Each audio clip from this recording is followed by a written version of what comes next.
Assalamu Walaikum. Hello friends, how are you? Welcome back to my another video.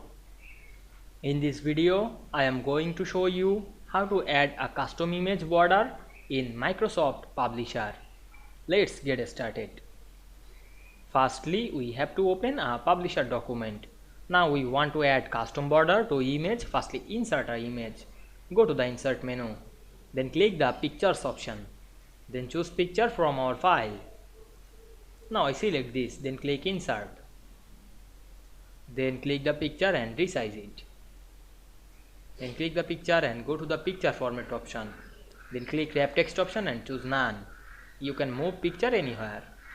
Then click the picture and go to the picture borders drop down menu and choose any color. Now I select the red color. Then again go back this option and increase the white. Then again go back this and choose the dashes border or dotted border. Now we can see we add a custom image border this picture very easily. I hope you enjoyed the video. Please like, comment, share and subscribe my channel. Thanks for watching.